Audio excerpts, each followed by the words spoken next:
Good morning, everybody. How we doing? Sam United People's TV. Sometimes I get caught in the funky intro. Sometimes I don't. Today I got caught in it. It's a good jam, isn't it? Anyway, going to be running through all the latest United news, as always. Going to be speaking about Paul Scholes' comments on Matheus Cunha and the deal for him. Yeah, we'll run through those. A little bit later in the show, we'll speak about Franco Mastantuono, his release clause, how much that is. We'll speak about Rashford's season-ending injury news for Bilbao. We'll speak about McTominay. We'll speak about lots of other stuff. And as always, you can let me know how you're doing in the chat. Fire in your comments, and I'll try and involve you as much as I can throughout the show. Right, let's see who's here from the mods and the members gang, and let's have a cracking show. Let's try to anyway. What day is it today? Tuesday. Bilbao on Thursday. Anyone else getting nervous yet? It's 3 games away from Champions League football in a season where we're finishing, 15th in the league? Boy, that is a backdoor entrance, that is. Good morning to Carl. We've got Alex, we've got Ant and Josh. Good morning to all of you, and Stephanie too. Plenty of mods down there, hopefully keeping it civil.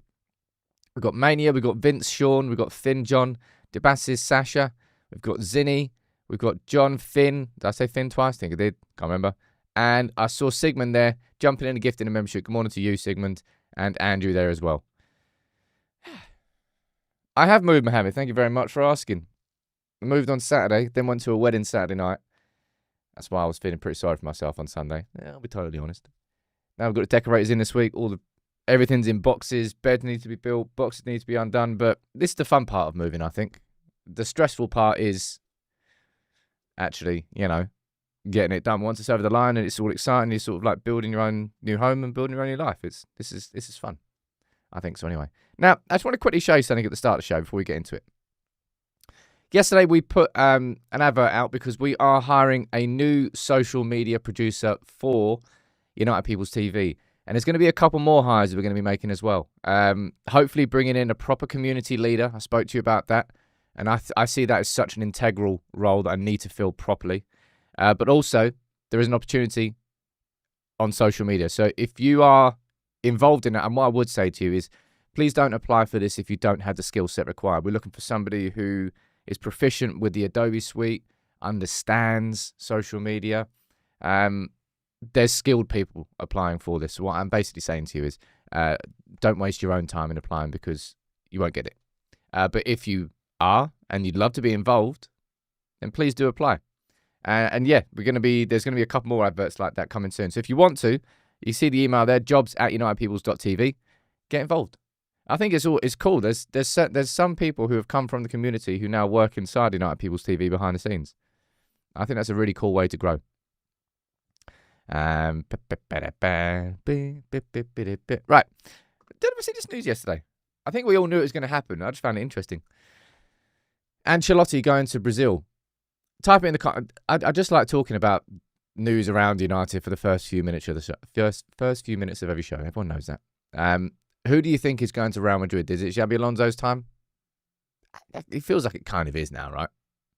He was going to go last year. You know what? Separate point. It kind of annoys me. A little bit. Arne Slot and what he's done at Liverpool this year, right? They didn't even want him as their manager. Wasn't he like their third choice? Isn't it weird how that works in life? Anyway. Yeah, lots of you talking about Alonso. Ten Hag. It's Ten Hag. I think it's guaranteed to be Alonso, isn't it? I don't know. And yeah, we spoke about this yesterday. I'll keep speaking about it. How happy I am for McTominay and what he's doing at Napoli. It's mad how much Inter have just sort of wobbled with 3 losses in a row. And they're whipping out the William Wallace, Braveheart cliches. But look at this. Like, this is inside the stadium after McTominay's cracked one in. Look how much the fans are loving him.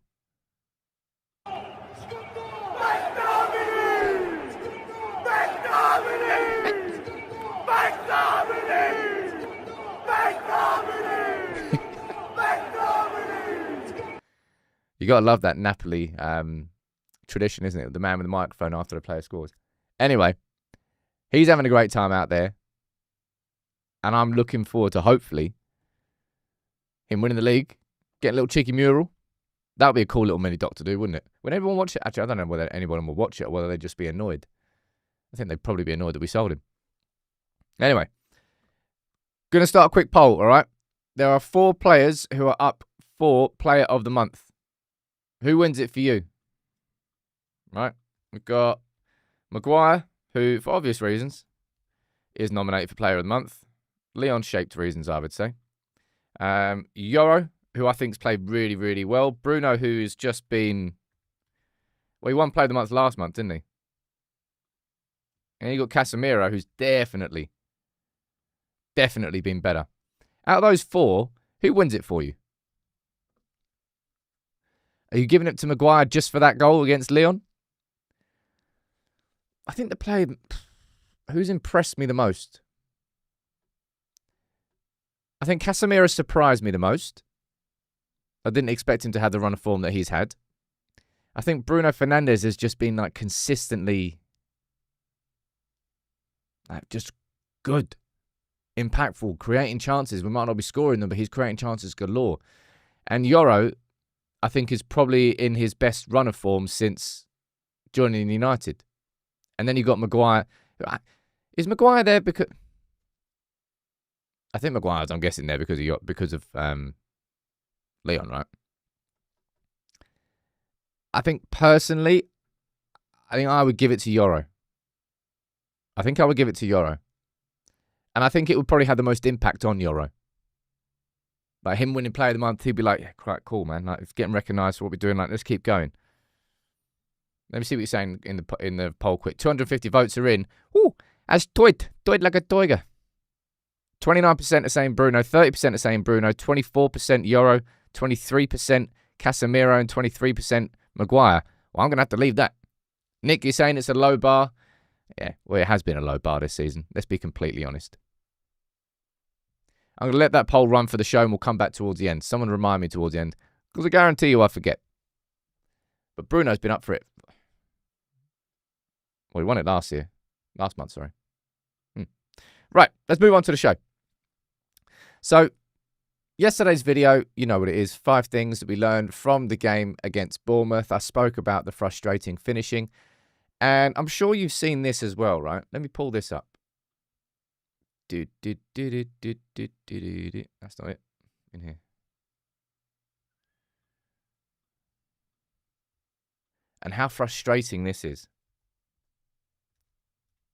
Right? Now, I don't live and breathe by XG, but it's quite a fair reflection of how good the chances were inside a game and how many goals a team should be scoring according to the quality of the chances that they create. And you can see these 4 games here. They're just 4 games that are pulled up. And there's more of these, by the way. You got the Bournemouth game there, ended 1-1, but United should have scored more than 2. Scored 1. Nottingham Forest, we lost 1-0. We should have scored more than 2. We scored none. 0-0 with City at home. Man, that wasn't crazy different in the expected goals or kind of how the game went. And Wolves at home in April. Lost 1-0. That was their only shot on target. But we didn't score.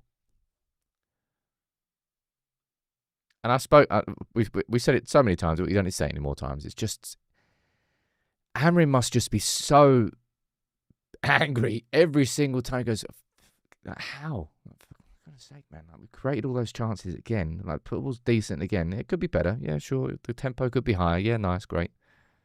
My God. Just someone, soliloquy, you're down there talking about the lack of a clinical edge in this United team, and it's exactly why we're going after someone like Cunha. But if your name is Paul Scholes, you're looking at it going, Let's run through the comments. I think it's worthy of a debate and a chat this morning. I don't think it would be worthy of a lunchtime video. I've just got a few things I want to say about it. All right. Now, the first thing I want to say about this is whoever's in the mods turning on and off slow chat, can you stop it? Because I can't see anything in the chat now. All right, the slow mode keeps going on and off. So whoever's doing it, can you please stop it? What is going on here? One sec. Seriously, what is going on here in the mod? Whoever this is, you get sacked. Sacked in the morning. Can I see the chat again now? All right, not sure. Maybe. Seems to have calmed down now. Who's doing that? Let me try and catch myself again. Let's speak about Cunha. The thing that I immediately thought this morning when I saw like a Paul Scholes column, I was like a Paul Scholes column? I don't ever remember seeing a Paul Scholes column. Quick bit of research.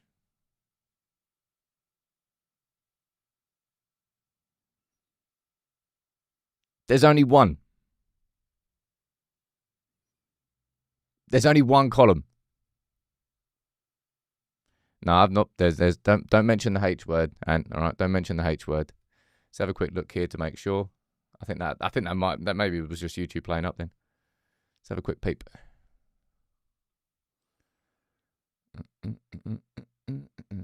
Yeah, we're all good. Right, I'll look at that after. I don't know what was going on. This is literally the first column that Paul Scholes has released.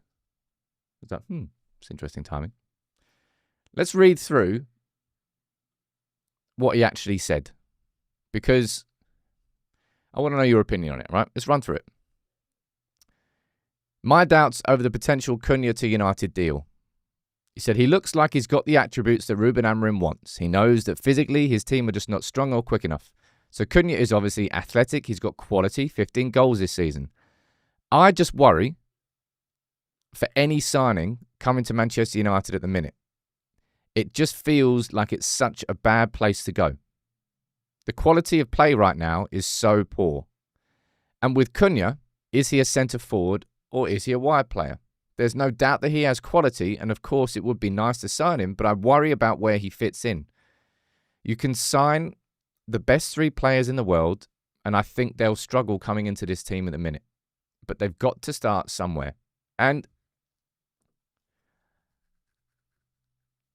I just wanted to get your thoughts on it, right? It almost feels like Paul Scholes just gets used for the headlines he creates. And anybody who's old enough to remember, this is the biggest paradox when it comes to speaking about Paul Scholes, right? Anybody who's old enough to remember watching Paul Scholes, the bloke did like 2 interviews in his whole United career. He was effectively a mute. Paul Scholes never spoke, which I know might be sort of hard to imagine for anybody here. But Scholes never spoke. So it's always it's always strange to hear how vocal he is as a pundit, but that's kind of where the career has taken him. My opinion on this is that it's very easy for any United fan to come from that natural point of pessimism, to look at the glass and it's half empty because of what's happened in the last 10 years. And that's exactly what Scholes is like as an individual.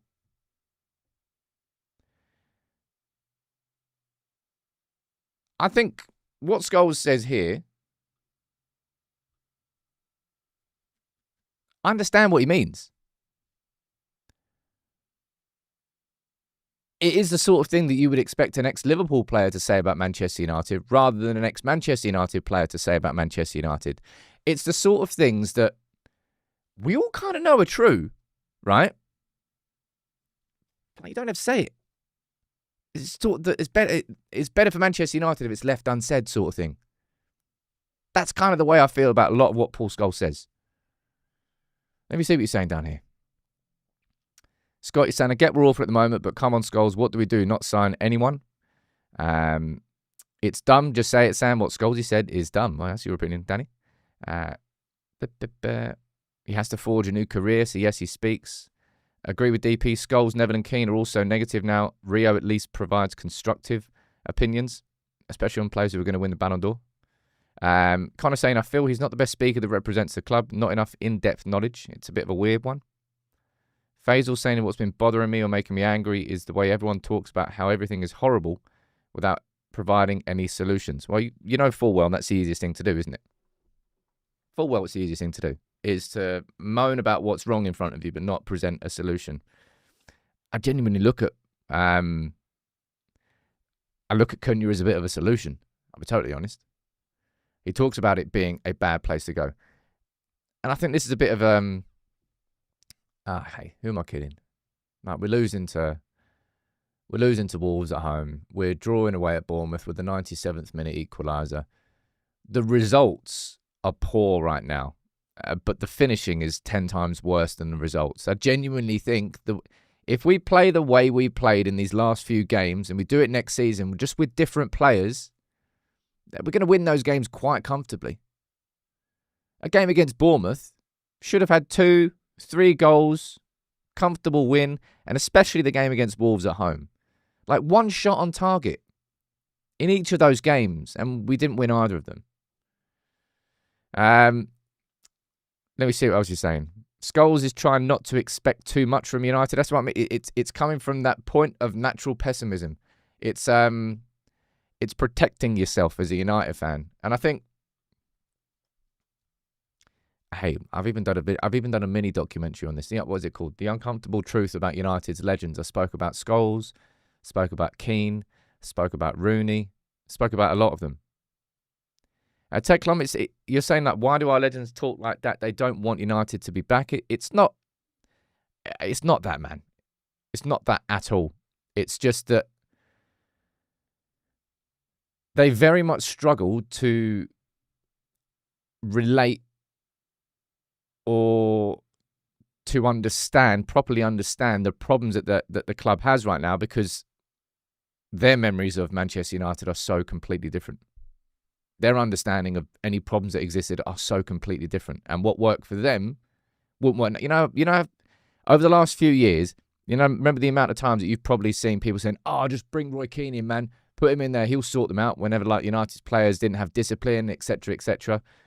Like, could you imagine the absolute car crash that would be if Roy Keane came in any, like, assistant manager or any sort of coaching role at United?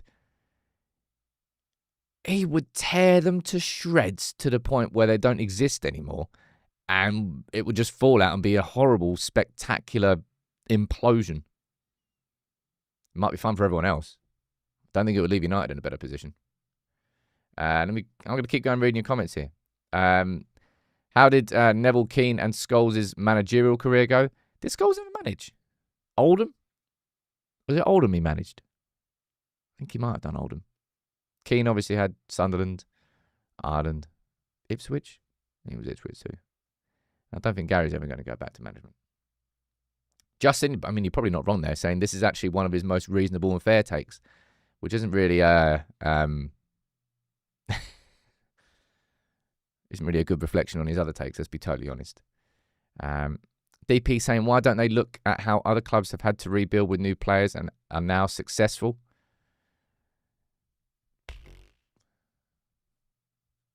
It's just a bit of an odd one. Most of what he says is just a bit of an odd one.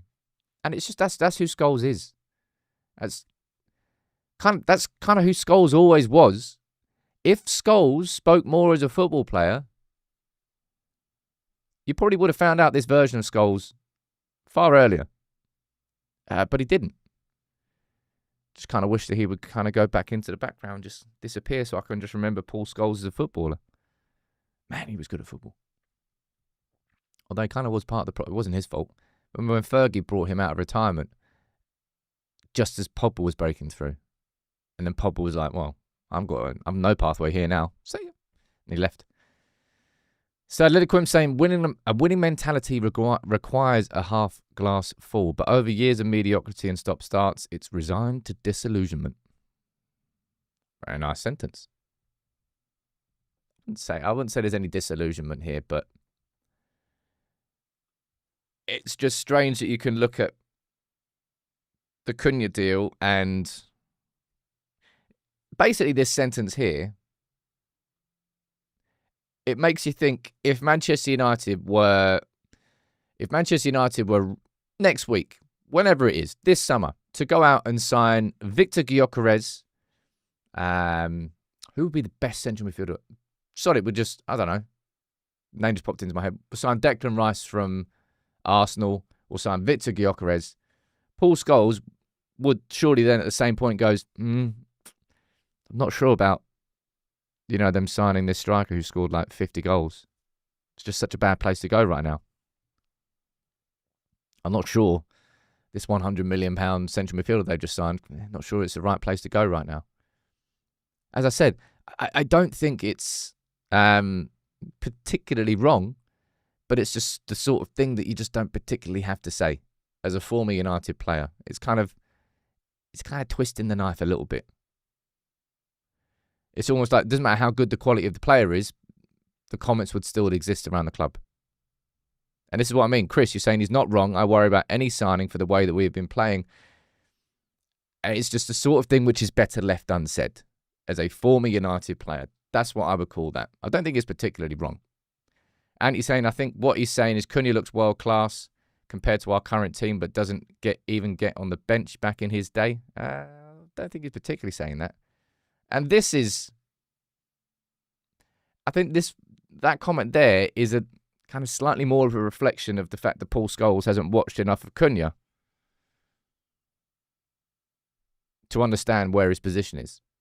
If you look at Cunha across his career, we've already ran through this, he's played significantly more games at centre-forward than he has wide. But if you look at how he's operated inside that Wolves system, which is a three-at-the-back system, which is in the Premier League, which is how he's going to play and why we're going to sign him, he plays as one of the inside forwards. Plays on the left a lot. That's where he plays. That's exactly where he's going to play for United. He'll be able to drift centrally. He'll be able to drive through centrally. But he's going to play as one of the inside forwards. He isn't a wide player. He's not a centre-forward player. He's not either of them, really. He's more of a number 10. Let me see what else you're saying down here in the comments. Captain T1 is saying, Scholes and the rest of the legends are stuck in the past and need to accept where we are as a football club. Instead of negativity, how about help? It must be playing devil's advocate here, just trying to think of how they get into this mindset and thought process. It must be difficult if you're Neville or Scholes or Keane or anybody who was part of a massively successful United team to be looking at this United team and to just see how awful they all are and how far the standards have dropped. It's almost like you're personally offended by it. So therefore, you're going to be slightly biased and slightly skewed on being able to comment on what you see now because in your head, you remember what it was when you were part of it, when you were grafting. So it is and always will be difficult for them to comment fairly on United, I suppose. Simon, I miss Super Chats waffling. Imagine trying to actually have a conversation with the whole chat, eh? It's shocking of me, actually. You know what I'll do, Simon? Thanks for pointing that out. I'll just ignore everyone in the chat. I'll pretend it doesn't exist, and I'll just speak myself, yeah? Is that better? Does that make it better for you, Simon? A little bit of sarcasm in that comment, mate. You might have spotted that. Rex, Scholes is focusing on the player perspective rather than the club he claims to support. If United negotiate well, we can mitigate the risk of failure. Well, we know what we're going to be paying for Cunha. It's going to be a lot. It's going to be about 62.5 mil, is that what it is? I think it is. It's a lot of money. You pay a premium because he's Premier League proven. He's got Premier League quality. He's got goals. And decent age. Either way, I'll wrap it up here. I know what Scholes means here, but it just doesn't need to be said, sort of thing. We all have our fears and our worries about the club, but it doesn't mean that we're not going to go and sign any players, and we're not going to have concerns about every signing because of the condition of the club. Is what it is, right? I am feeling jolly today.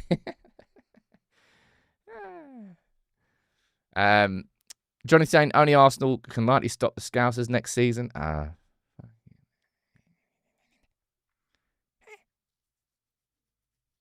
can't even sing 20 times anymore, man.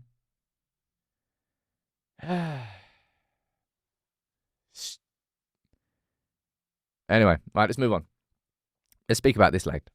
Right, Mastantuono. We're prepping a video on Mastantuono to sort of give you a little bit of an insight into exactly why United are going after him. We're not doing a full profile on him until we find out that we actually are making a move for him. But United are clearly interested in signing him, all right? We found out from Sky Sports. We found out from respected sources out in Argentina. It's not the first time that we've had a conversation about him, and it probably won't be the last. The 17-year-old, if you haven't watched it, go check out United People's TV's Twitter feed. You'll see the video of this goal in slow motion. This free kick. Is it called the Super Classico? I think it was a Super Classico, right? It was Boca against River Plate. I think it's called the Super Classico. Was an absolute filthy job. Fully, 30 yards. Perfect curl right into the postage stamp. Disgusting. And United, of course, been linked with him. Now, I just wanted to bring you an update on here, right? 45 million was his release clause. That's now increased. But you've got River Plate's director here who is saying that he is going to remain at the club for the remainder of 2025. This is the link to that. Oh, let me just share the link here. One sec. All right. Oh, I can't share the link. Gee, link's too long. Oh, well, never mind. I was trying to do something nice. But you can't have it. Am I going to get put down for copyright for put this on? Probably. Gonna do it anyway. No, don't do it, Sam. Does it matter if you scroll? Ah, look at it. It's beautiful. Jeez. Techers, that's all I'm going to do. I'm probably going to get shut down. Anyway, this is what I wanted to speak about. The Athletic previously reported that Mastantuono has a release clause set in his contract, which initially stood at 45 million euros, but has since risen to 50 million euros. So, in the same way that, what's his face? Benjamin Sesko has an adaptive release clause, and the better he plays for Leipzig, the more it goes up. Presumably, that's the same with Mastantuono, right? Because his release clause is now 50 million euros. Maybe that means it could be more in the summer. And we spoke about him already. Yeah, someone down there, Chris, you're correct. We can't sign him until he's 18. We can't. And I believe he turns 18 in August. So we can't sign him before then anyway. In the same way, I believe that we signed Diego Leon. We're going to do a video update on him, maybe next week, not sure when, quite soon. Go sort of like, what's happening with Diego Leon? How has he been getting on back in Paraguay? We'll give you an update on his progress since we signed him, because we were 17 when we signed him, got loaned back, played the second half of the season. Well, Paraguay, the league split into two leagues, one in the first half of the year, one in the second half of the year. They're in the second half. And he'll be 18 when he comes in. It's just definitely one to watch, right? Because United want him. Real Madrid. Let me show you this. This will make you laugh.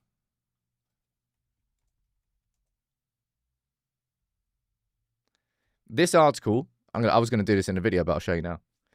This article is from the 1st of April, 2024.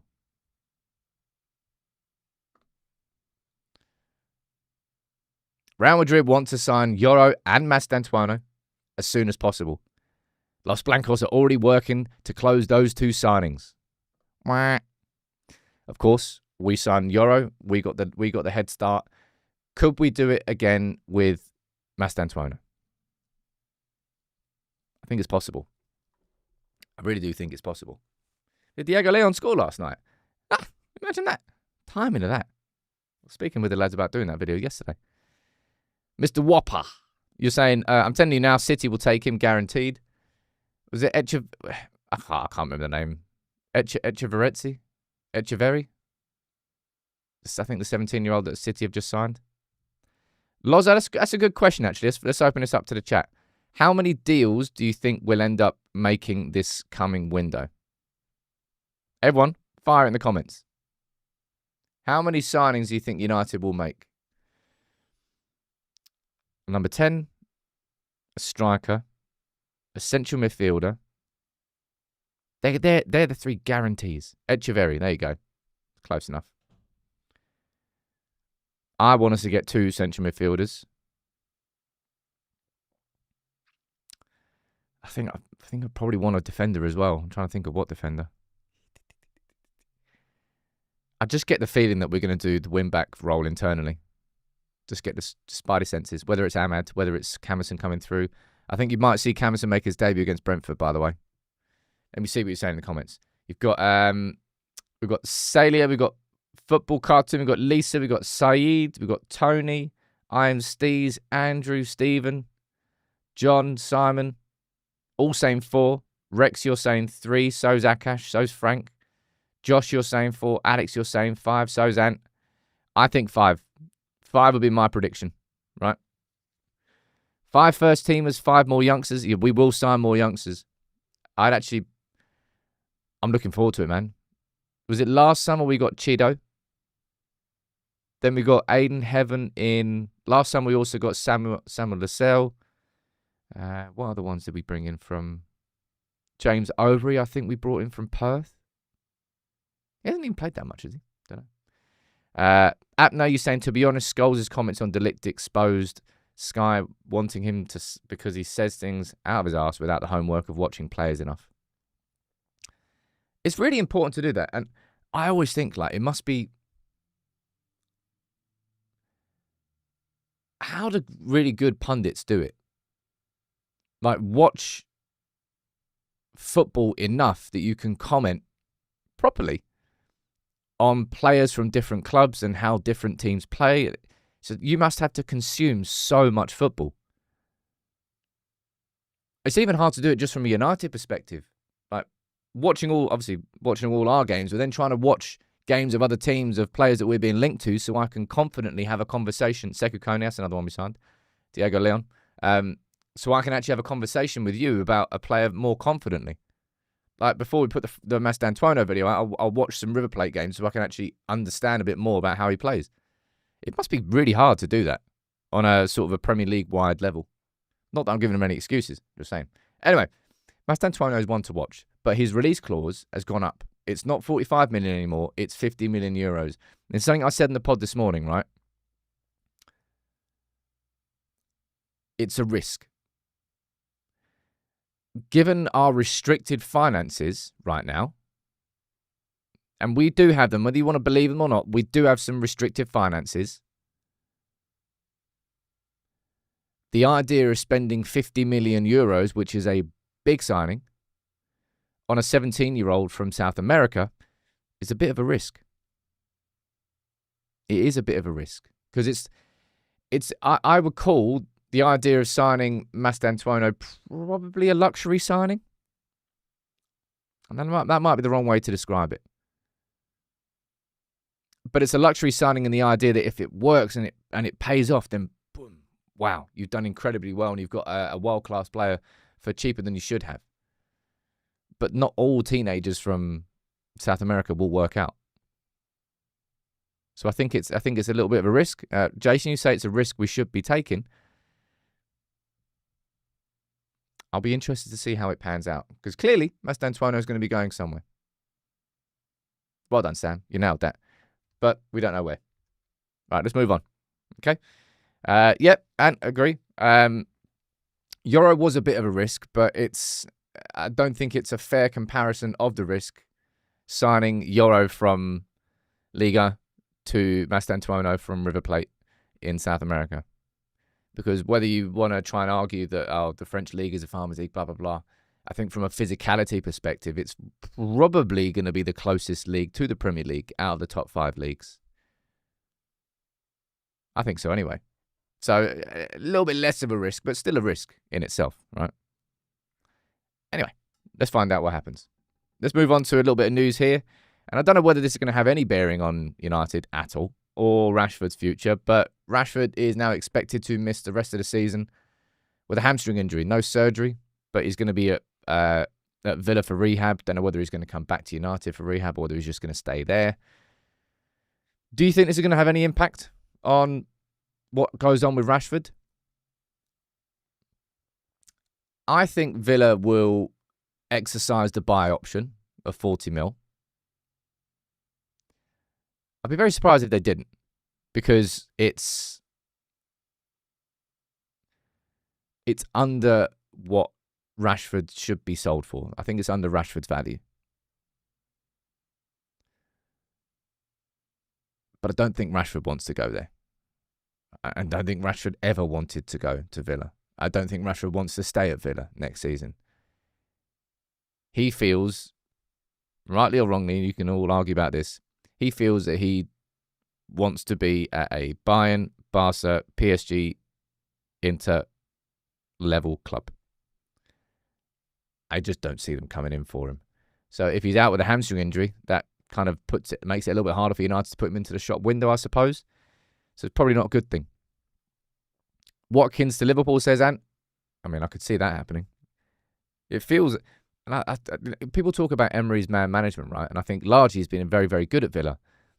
But I think prioritising playing Rashford in the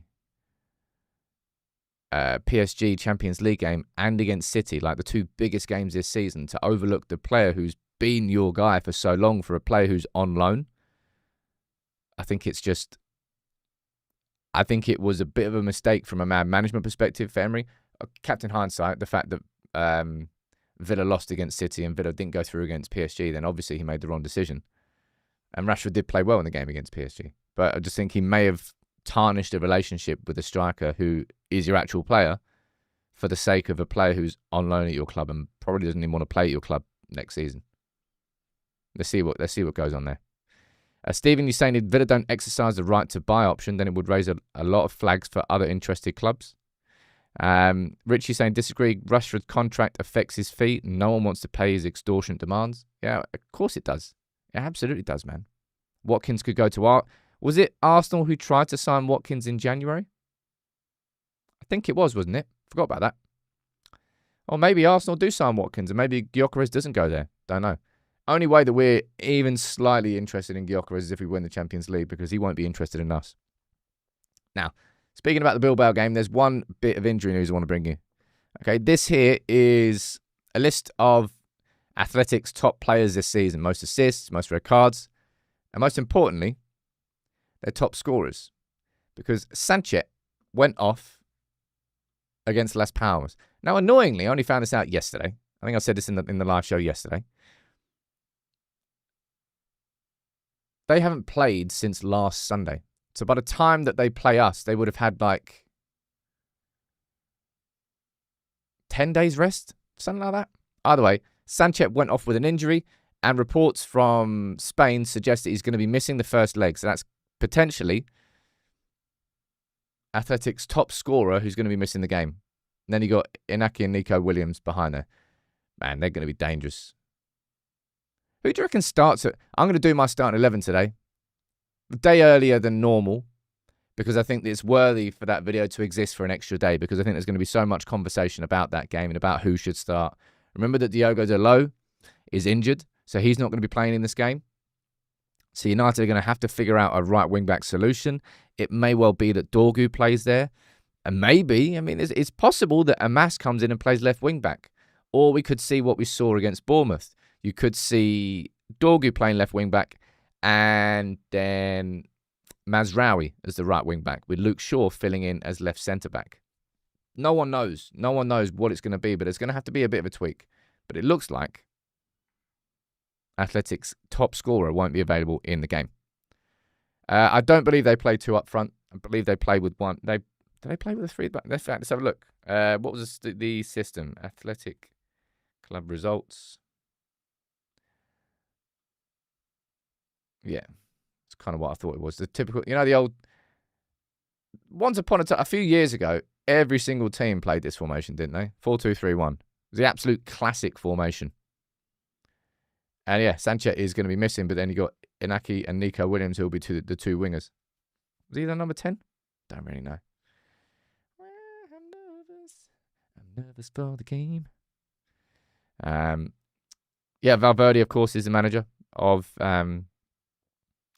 Athletic Club. Down there saying, Ahmad, is he back for the second leg? I just wanted to pull this up. It's a little fun video of Ahmad being asked what he thinks is the hardest position in football. What's the hardest position? That's too loud. God damn. To play in football and why? Left back or right back is the hardest position for me because you have to run a lot and track back your player. You never lost your focus. You have to be focused every minute. So I think it's left back or right back. And I've said that quite a lot. You have to be such a supreme athlete to be a fullback in the modern game. Because the expectation, and certainly in a wing-back system, obviously more so in a wing-back system, because you're expected to be the width for the team. You're expected to be the ones that go forward, and you've got the inside forwards you tuck inside, and the wing-backs are the ones that actually drag the team wide. But at the same time, as soon as you lose the ball, you're then involved in everything defensively, and you've got to track back and run straight back into position. A lot of old-school fullbacks wouldn't have survived in the modern game. But even funnier than that, he was asked what he thinks the easiest position in football is. What do you think is the easiest position in football and why? I will say keeper because you don't have a lot of job to do. You just have to save the ball and done.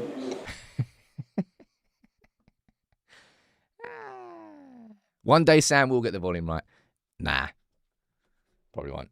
Let's be totally honest. Do you think... type yes or no in the chat, and I'll look at the poll results. Do you see Ahmad as being the right wing-back next season?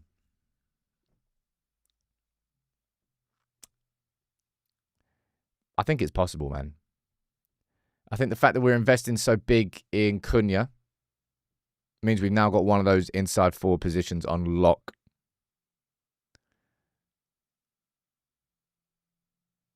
I don't know. I think Ahmad's best performance this season came with right wing back, didn't it? That hat-trick against Southampton. Most of you saying yes, I'll be honest. Most of you are saying yes in the comments. There's a few no's. BN, you're saying yes, but also the right side, number 10. And Danny, it's not a case of like we can't find a good right wing back. You can find a good right wing back, man. But if you've already got one in the squad, would you not be better off investing in a different position? Stephanie, you're saying Ahmad is wasted at right wing back. And I disagree with that comment. I really would disagree with that comment. The dude scored a hat-trick from that position against Southampton. He scored goals. He's a threat. Remember against Ipswich? 1 minute into Amarim's reign, you saw like the perfect burst and run that he can have from that position. It's going to be an interesting one as to whether or not Ahmad does. And it will also be interesting to see if he's fit to travel for the Bilbao game. Because he's back in training, but we don't know whether he's going to be fit or not. Let me quickly check what the poll results were for. If I can click the right tab. I clicked it first time. I mean, you don't believe me now, obviously. Player of the month. We've got 1,300 votes are in. And 35% of you are going for Bruno. Let's see if I can vote then. Do a community vote. Bam, bam, bam, bam, bam. Where do I vote? So 35% of you, you're saying Bruno. Bruno vote is in. All right. 1,300 of you vote on that. Big up. Someone's saying that Ahmad scored all of his goals from right wing back. Is that true? Don't know. Someone there, Silicum, saying he offers balance and progression from that position, but long term, I don't think he'll stay there. Hey, look, we'll find out. We'll find out. Pull my ears a little bit, Gary Lineker. Don't know why I'm doing that. Right. Now you want the Ahmad Onana banter. I would just like Onana. I would like to not have to mention Onana's name for the rest of the season. Because if you don't mention the goalkeeper's name, you're playing football right. The only time that you speak about goalkeepers is when they're overly busy or they've done something wrong. Yeah, I didn't think that all of his goals came from right wing back. I felt a bit odd. Either way, let's see. I'm going to wrap that up for today. I could, if I wanted to, I could do a lunchtime video on the Scholes comments on Cunha. I don't really think they need any more oxygen than they've had here. It's Scholes' position as a naturally pessimistic, glass half empty dude is a very reflective truth of how he is as a pundit and how he speaks about Manchester United. Am I concerned about Cunha because of how bad our club is right now? No. I look at Cunha with excitement for somebody who can come into this club and help bring it upwards a bit. I didn't look at Bruno Fernandes and my first thought wasn't, oh, I'm worried for Bruno Fernandes because of how crap United is. I was looking at Bruno Fernandes going, come on, man, be that guy. And I suppose you could say Sam learned a lesson because he did the same thing with Onana and thinking that he could come in and improve. He didn't. So it doesn't always work that way. I know. But look, thank you all for getting involved. Thank you all for tuning in. I need to go and find out who the ghost was. The ghost mod with the slow mode on the chat. Anyone else used to watch X-Files? I used to love X-Files. Don't think it stood the test of time that well, though. Certain channels do. Certain series do. Right?